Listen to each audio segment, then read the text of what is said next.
I'm Garima, and joining me on the Dais today is Michael Gaines, the host of the NOV Today podcast.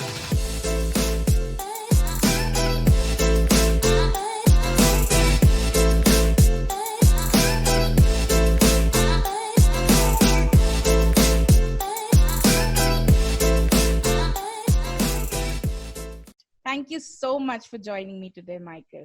Thank you, Garima. I appreciate being here. Michael, let's start with your story. What inspired you to join the oil and gas industry? What is your why? Yeah, that's a great question. I don't know that anyone's asked me recently why I joined the oil and gas industry. So I've been at NOV for about 9 years now, and prior to starting NOV, I was actually working in the office supply industry. So I had been working in a sales and marketing capacity and was leading the marketing efforts for a small independent office supplier. And through some opportunities there, they had at the time it was a bit of a challenge from a market standpoint there, and so that position ended, and so I was looking for the next opportunity, and as I was applying for different places, I was in Houston, of course. I was newly married at the time, and so I said, okay, well, I'm in a new city. I don't know much about the area. I hear that oil and gas is a thing, that maybe it's kind of a innovative place. I don't know. So I started applying different places, but I didn't know anyone in the industry that at that time. Right. However, it wasn't too long that I got a call from what was a former college, university colleague who said, "Hey, I don't know if you remember me, but when you were in university, I had the opportunity to serve as student body president and the student government." And they said, when you were student body president, we were, going, "Do you remember me?" And I was like, "No, I don't." I really don't. They said, "Okay, well, it's okay. But anyway, just so you know, there's an opportunity that we have in kind of north of Houston, and it's for a product line champion." Right. And it's for roller cone drill bits, or some people call them tri-cone drill bits. And so I was like, okay. And they said, the only thing is it's about 50 minutes north of where you are, and it requires traveling. And at that time, I hadn't done any international traveling at all. So I said, okay, 50-minute drive, no problem, because I was looking for work. And traveling sounds good. I know how to get on an airplane. So so that kind of started my career. And to be honest, when I interviewed the night before, I knew, when I say nothing, I mean nothing about the industry. I didn't know what a rig was. I didn't know what a top drive was. I didn't know what mud was. I certainly didn't know what roller cone drill bits were, but I tried to study up on it. And through fortunate circumstances, they took a leap of faith on a guy who didn't know anything about anything, and ended up having what has turned out to be one of the best experiences career-wise that I've had. Wow. And how does being the voice at NOV feel like today? It is a really fortunate opportunity and position that I have.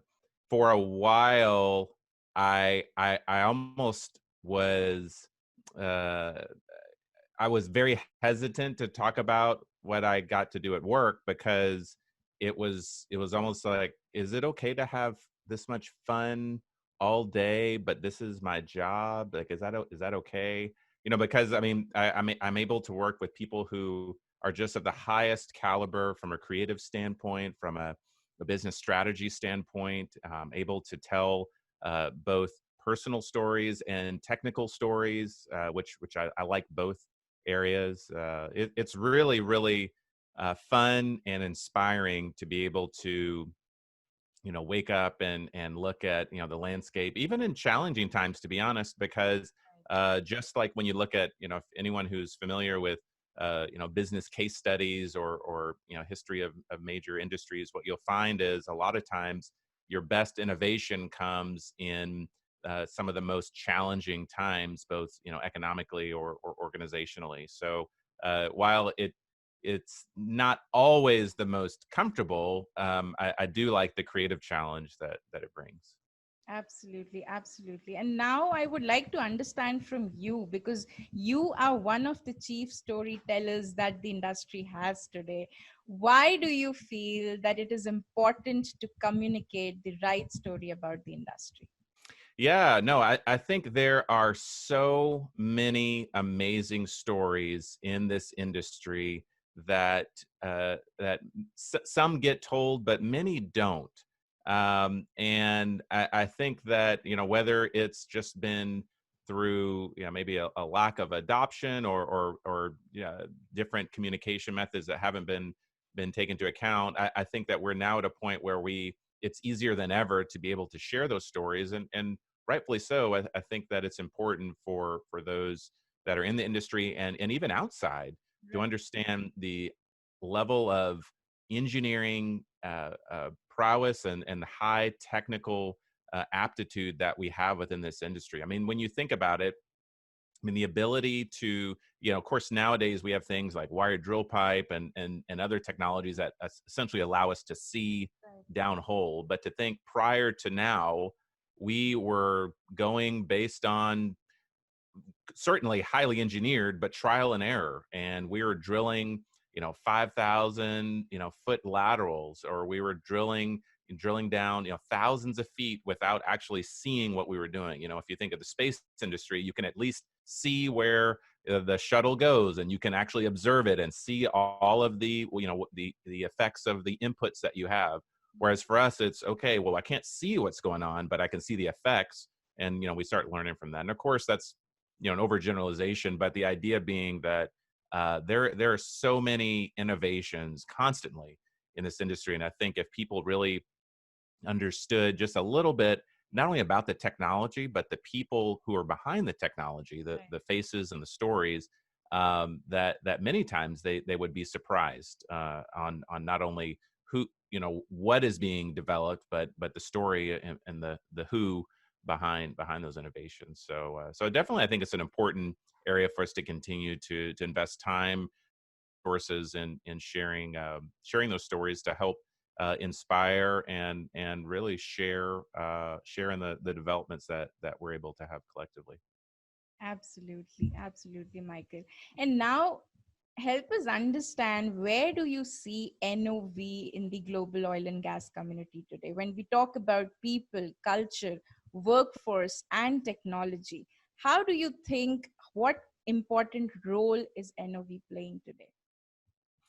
Well, I mean, it's like I said, I've been with NOV for 9 years, but in that time, I've had the opportunity to really see, what the culture of innovation looks like up close and personal. So as I shared earlier, I was able to start my journey at NOV in the product line group, Right. which I like to refer as kind of an incubated business owner, right? So kind of a nested business owner within the company. And so because I had that opportunity, I was able to see, what it's like to work with many different areas of the company. So finance, and those in operations, and those in engineering, and those in the marketing group, and many other areas. And what I found, not only in those early days, but even as I've been doing the podcast and had the opportunity to travel into many NOV locations in Middle East and in Europe, I've found that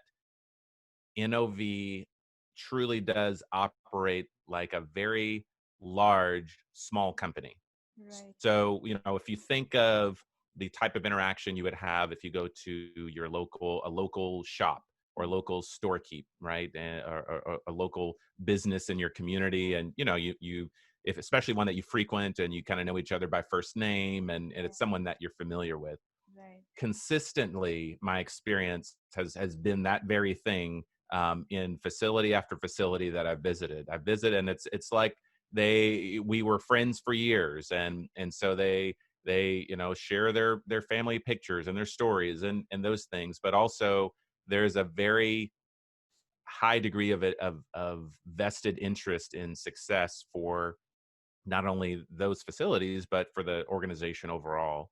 And that's because there's a lot of encouragement in really trying to think outside the box, and really being creative in our approaches. And to do that means you have to give creative freedom, for creative latitude to explore those areas. And so I think that mentality is shared, from our CEO, throughout the company. So, many, if not all, of the innovations and leading technologies that I believe NOV has been able to develop has been a result of that undercurrent of really allowing people to explore and to really try to find innovative ways of solving the challenges that our customers tell us about. Right? It's almost a platitude that you might hear a lot. People say, "Oh yeah, we listen to our customers," or we really have our ear to the ground. But truly, and this has just been my experience, but seeing it firsthand, that is a true statement. So I think that's why NOV continues to lead in many areas, and will continue to do so, because that is the type of culture and really community that we've built, both culturally but also from a technical discipline standpoint. Beautiful. This is actually building strong relationships across the globe, I would say. And how important do you feel the role of marketing and branding and communicating the message becomes important for the oil and gas companies today, especially when we talk about the current crisis that we have before us? How important it is to communicate, have an empathetic tone towards the clients and even the global community. Yeah, no, I mean, like I said earlier, I mean, being able to share what's going on, I think is quite important, because Right. ultimately people they want to understand, and they want to learn, and who better to share that information than those that are actually in the process of developing the technology.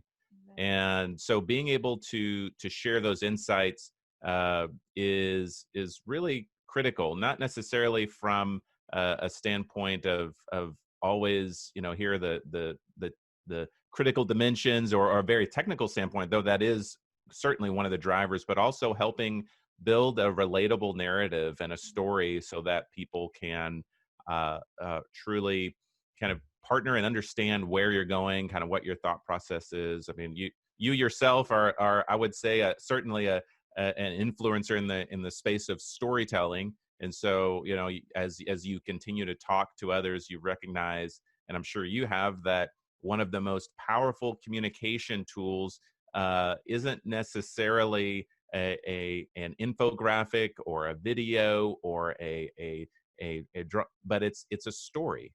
It's a story, something that is quite possibly one of the universal communication tools that we have. So being able to leverage that, I think is really, really important. And especially, yeah, in this day and age, one of the things that we've been able to do is capitalize on that concept and create different programs. So we have one called the Ask Assad Show.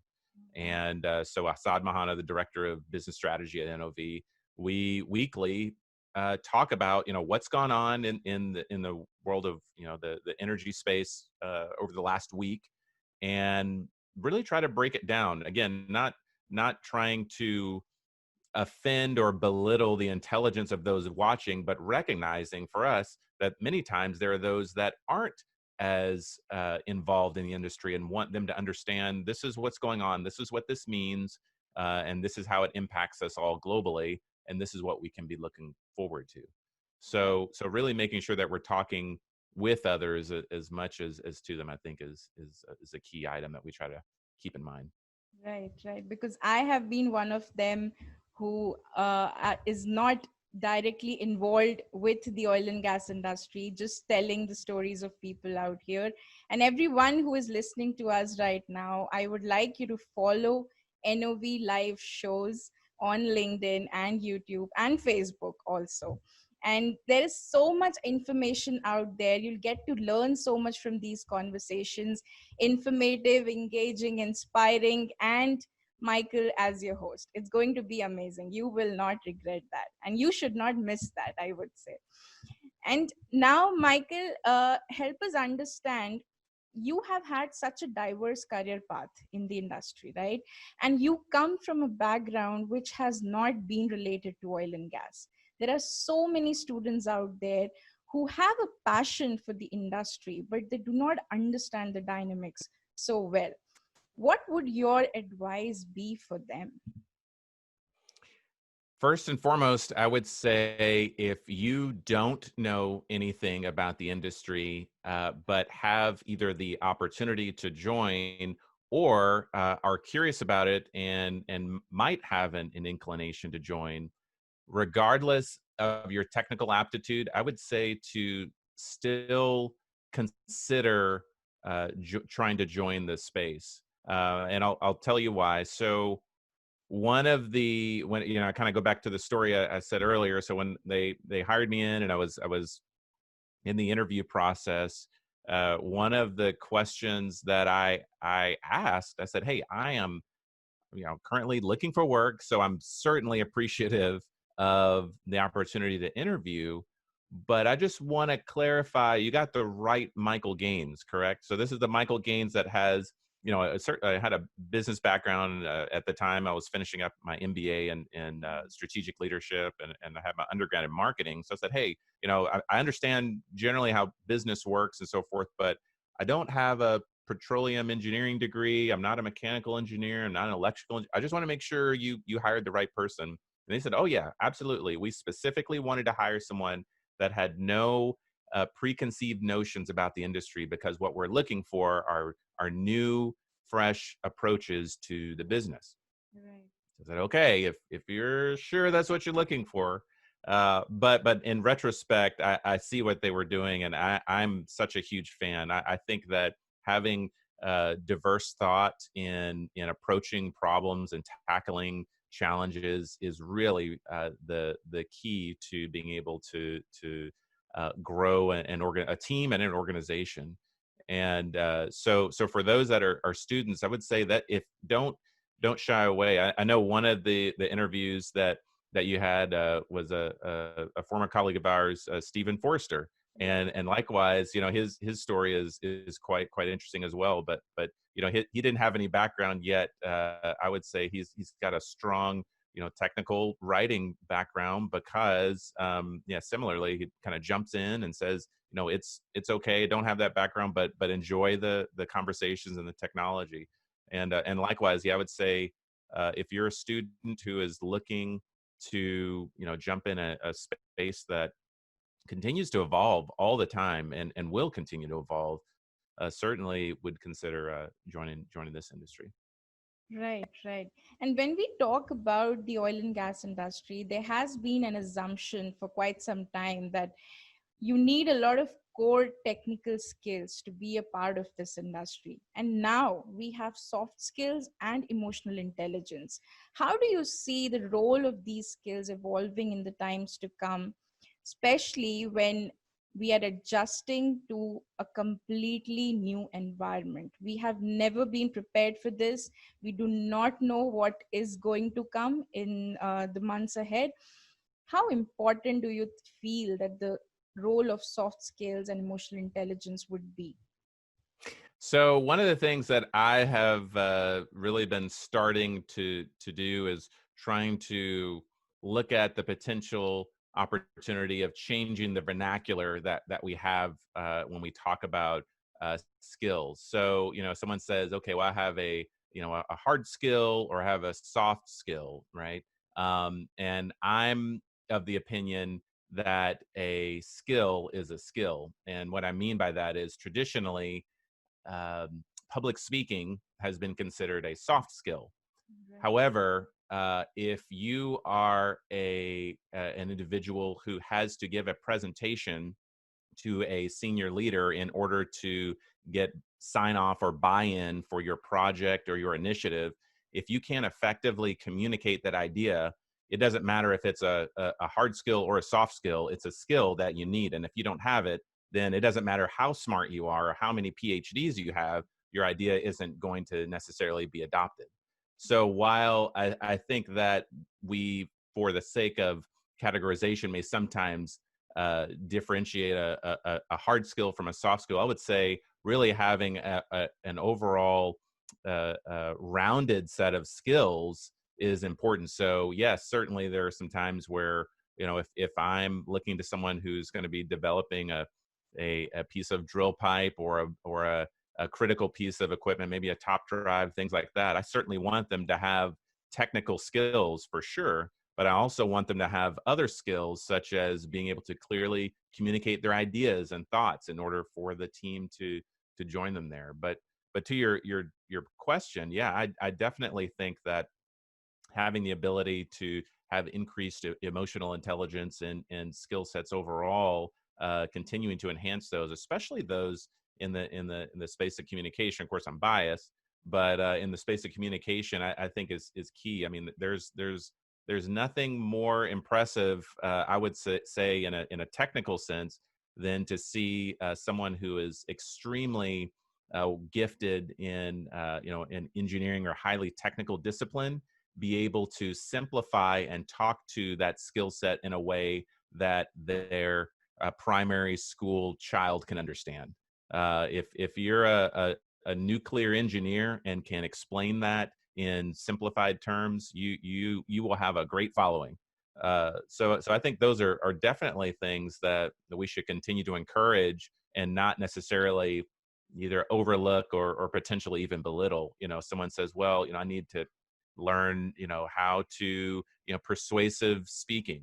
Well, that's not necessarily a skill set that is not needed, because some of the most successful business people and entrepreneurs, Warren Buffett as an example, if he's quoted as saying the only degree that he has on his wall is the one where he achieved a opportunity to learn and master the art of public speaking. Because similar, like what I said, he said, if you can't convince me, that your investment is worthwhile, then it doesn't matter, how many patents you hold, you haven't gotten the goal, right? So I think those are key items that we should continue to definitely spend time in investing in. Extremely crucial points here. And now, going by your experience and the transition that the industry is experiencing right now in terms of the great crew change. Now, Mm. if you have to tell the millennials, what does the industry look like for them? Why is this the best place to be? It is quite interesting. Before I came in the industry, I really had no idea the reach and impact that the oil and gas industry has had in our communities and really in our on our globe. Certainly has been able to be a kind of an underlying component that allows us to do many things, right? Ship goods internationally, be able to travel, to be both domestically and around the world, amongst other things, inclusive of providing needed components for infrastructure, power grids, things like that. But just as things continue to evolve, over time, I think that this industry is well positioned for whatever the next phase of energy is. Certainly, oil and gas is here today, and in our immediate time is certainly what's keeping things going. And if we get to a point of where there's a global pivot, I think there's a lot of skills and talents that are in this industry that with not as much effort truly can pivot to meet those needs. So really this is a place where we can learn and have the ability to pull on really decades of experience using oil and gas technologies, not only to continue to find ways to make it more efficient and beneficial for all those involved, but also use those skills, talents, and really technical expertise to apply to whatever comes down the pipeline. Here at NOV, we a couple of years ago acquired Gusto MSC, and so we're able to start leveraging the talents that they have in developing offshore wind turbine installation vessels to find continued ways of providing that technology for people all over in order to help that industry. And so we continue to look for all ways of ultimately serving the needs of communities globally, as well as our customers. Right, right. And if I had to ask that NOV as an employer, what kind of qualities and skills are you looking for in your potential employees? Yeah, I would say similar to comment I made a bit ago. I would say looking for those that are willing to share their ideas, and willing to be a part of a team that is very collaborative and truly interested not only in personal growth, but certainly career growth within the organization. Like I said, I've had the opportunity to work with many, and one of the things that I find tends to be a beneficial characteristic are those that are willing, able, and ready to pivot and to be able to go with the change, right? So there's always going to be, what they say, the only constant in life is change, and that's certainly been something that we've seen.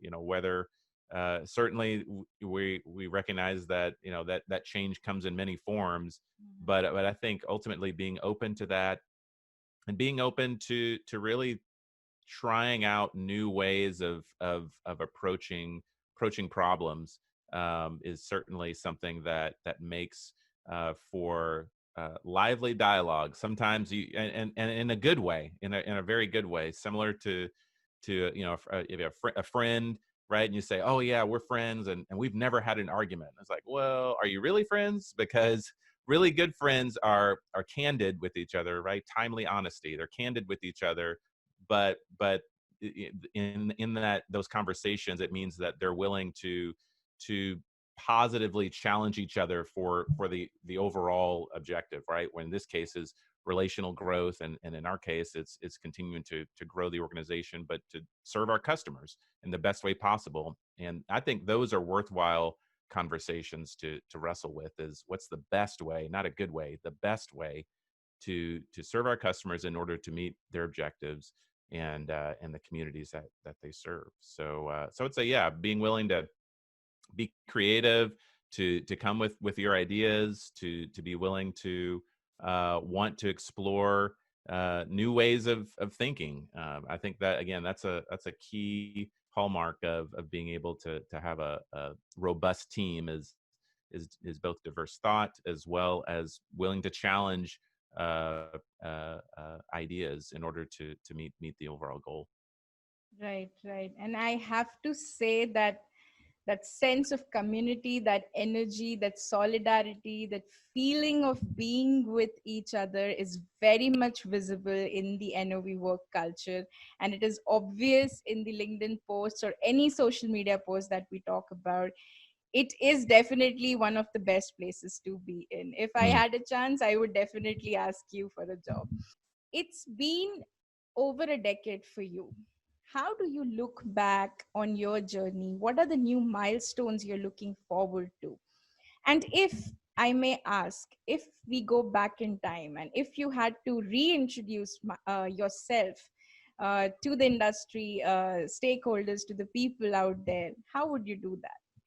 So maybe I'll answer your question in reverse. So, if I had to reintroduce myself, I think I border on the border somewhere in between. I really wouldn't change anything, or if I did, I probably would have spoken up earlier. Yeah.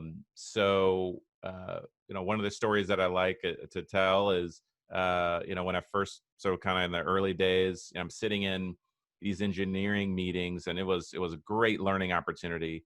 But I remember hearing phrases and concepts that, again, I mean, it might as well have been speaking a foreign language. Mhm. So I'm looking around, and they're talking about these technical terms, and everyone nodding their head. So I'm thinking to myself, okay, well, if everyone at the table's nodding their head, I should probably nod my head too. Or there would be like a technical, like a joke, and everyone laughs, and it's like, okay, I don't understand it, but maybe I should laugh too, I guess. And so I started laughing too. And finally I got to the point where I said, okay, I pretended for a while, and I really don't know what's going on. So, but I didn't want to interrupt the meeting. I didn't want to stop forward progression. So finally, I said, okay. This other week we had our weekly meeting, and we're sitting, and another technical phrase came up, and so I was like, okay, here we go. So I raised my hand. I said, I'm really sorry for interrupting, our conversation. I know it's very important, serious business, straight face, no smile, but can someone just explain to me, what you just said? What is that? And this is me supposed to be the business owner of sorts, right, within the team. Right. And so someone said, "Oh yeah, well, it's this," and they kind of explained it, and I wrote it down. So after the meeting, I had one of the engineering team members send me a note and said, "Hey, thank you for asking that question because I've been wanting to know myself for a long time." I was like, "Oh, okay. So it's okay to ask questions. That's okay."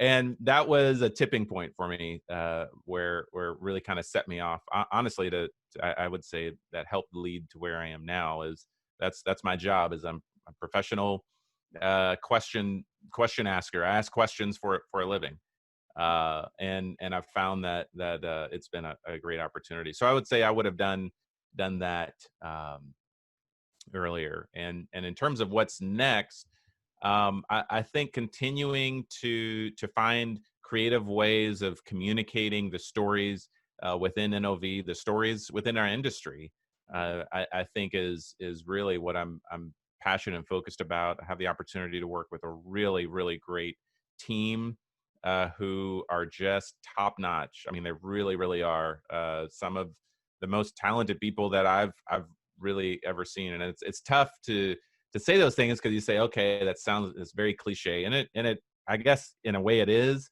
but there is absolute bedrock truth to that. I mean, when we come up with ideas, they are ideas that I would feel very confident could hold their own on kind of like a broadcast television or in a globally circulated magazine or on any website out there. I mean, we have really talented team members, and so looking to continue to find ways that I can do my part to help leverage those skills for NOV and for the stories that are yet to be told. Absolutely, absolutely, Michael. And on this note, what is your final message for the global oil and gas community today? I guess I would leave with the notion that as I've found the oil and gas community initially I thought was this really, really just endless vast of array of people, and to a certain degree that's true. But what I've found is really the community is a lot smaller than what you realize, and so because of that, I would encourage you to take any opportunity that you have to connect with someone that you otherwise might not. While that could take the form of just a LinkedIn connection, I would say maybe take a step further and invite that person that maybe you've seen online many times to a conversation to really get to know them, because in this world of either work remotely or work from home, it can be a little bit of a challenge to build the relationships as we maybe historically have. So taking that extra step to really, and it could even be within your own organization to build a relationship with a colleague, but continue to take advantage of those opportunities, because ultimately it's going to be those relationships and again those stories that will continue to drive us forward. Absolutely. Thank you so much for sharing your story, Michael, with me today. And do convey my regards to David, sir. Say hello to Shelby, because I absolutely love Team NOV, absolutely love your NOV live shows. I have learned so much from you, and I will continue to do that. And I'm sure everyone who's listening to this conversation today has a lot to take home from this discussion. Thank you so Well, much thank for you. joining. Thank you. Yeah, it's been our pleasure. Been our pleasure.